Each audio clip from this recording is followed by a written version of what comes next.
पिछले 1 साल से कंटिन्यूसली मैं कह रहा हूं कि हमें एक डिग्री कॉलेज की जरूरत है मंजाकोट के इलाके में, और उसकी फिजिबिलिटी रिपोर्ट भी मांगी गई, लेकिन उसमें फर्दर कोई कार्रवाई नहीं हुई। मेरे उस इलाके में थन्ना मंडी मंजाकोट के इलाके में 7 हायर सेकेंडरीज हैं फीडिंग, बहुत बड़ा एक इलाका है। और फिर एडजाइनिंग जो बालाकोट के बच्चे हैं वो भी मंजाकोट में आते हैं, संग्योट के बच्चे भी मंजाकोट में आते हैं। 9 हायर सेकेंडरीज हैं, 7 हमारे ब्लॉक की और 2 दूसरे ब्लॉकों की।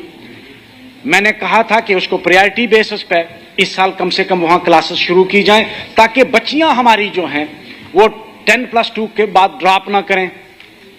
उस पर अभी कोई प्रोग्रेस नहीं हुई। मैं उम्मीद करता हूं कि इस सेशन के फौरन बाद ऑनरेबल मिनिस्टर साहिबा इस पर गौर करेंगी कि हमें वहां एक डिग्री कॉलेज देंगे।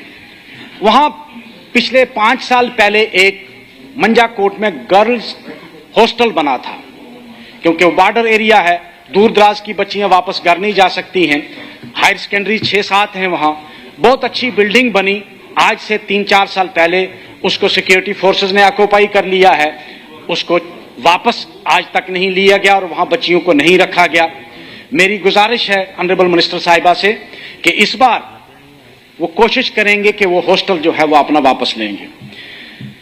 मैं अब आऊंगा स्कूल बिल्डिंग्स पे। सर, मेरी कंस्टिट्यूएंसी में पहले से ही स्कूल बिल्डिंग्स की बहुत बुरी हालत थी, लेकिन जो रिसेंट फ्लड हुआ उसकी वजह से जो रही की कसर थी वो भी निकल गई। मेरी गुजारिश है ऑनरेबल मिनिस्टर साहिबा से कि इस बार मुआफक रकम उसके लिए रखें और उन स्कूल्स को रिस्टोर किया जाए। एक और जो लोगों की परेशानी है, हमने स्कूल्स की बिल्डिंग के लिए जगह ली, हमने उनसे लिख कर लिया, बैनामा हुआ। Neither we have paid them compensation in lieu of the land we have taken. उस वक्त यह कहा गया था कि हम किसी एक को यहां रोजगार देंगे, उस फैमिली वाले को। अब या तो उनको कंपनसेशन दी जाए या उनको रोजगार दिया जाए। उनका कॉन्स्टिट्यूशनल राइट है ये जमीन ऑन करने का, हम फोर्सिबली ले नहीं सकते उनसे हमने उस वक्त ये वादा करके ली थी, और ना ही हमने उनको कंपनसेशन दी, ना ही उनके किसी फर्द को हमने रोजगार दिया। उस पर गौर करने की जरूरत है। सीजनल टीचर्स जो हैं, मैं शुक्रगुजार हूं ऑनरेबल मिनिस्टर साहिबा का कि उन्होंने 6 महीने से उनके बढ़ाकर 9 महीने तक उनको रखने की इजाजत दी है। 9 नहीं हुए, 1 महीना और कम कर दिया गया। मेरी गुजारिश है कि उनको पूरे साल के लिए पेरिनियल रखा जाए, क्योंकि वो लोग जो माइग्रेट होते हैं उनके साथ चलते हैं। जब माइग्रेशन प्लान्स में आती है तो वो साथ आते हैं और वो किसी दूसरे और कारोबार के लिए नहीं रह सकते हैं। मेरी उनसे गुजारिश है कि उनको 12 मंथ के लिए रखा जाए। एक बहुत ही अहम जो मामला है, हमारी बाबा कलाम शाह बादशाह यूनिवर्सिटी जो है वो बहुत बुरी हालत में है।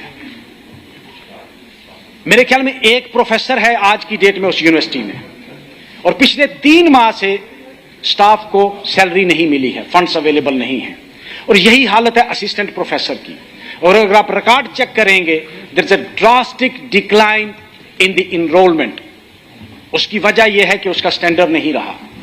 मेरी गुजारिश है कि जंगी बुनियादों पर उस इंस्टीट्यूशन को वापस रिस्टोर किया जाए। वो हमारे उस इलाके की पहचान है और एक एसेट है। उनकी सैलरी का मामला है, और मैं अभी सोशल वेलफेयर में सिर्फ टच करूंगा। सोशल वेलफेयर में मेरे इलाके में अभी बहुत सारी ऐसी वार्ड्स हैं पंचायत की जिनमें कोई सेंटर नहीं है। जिसमें कोई सेंटर नहीं है, मैं ऑनरेबल मिनिस्टर साहब से गुजारिश करूंगा कि वहां नया सेंटर भी दिया जाए। और मेरी एक समझ में नहीं आया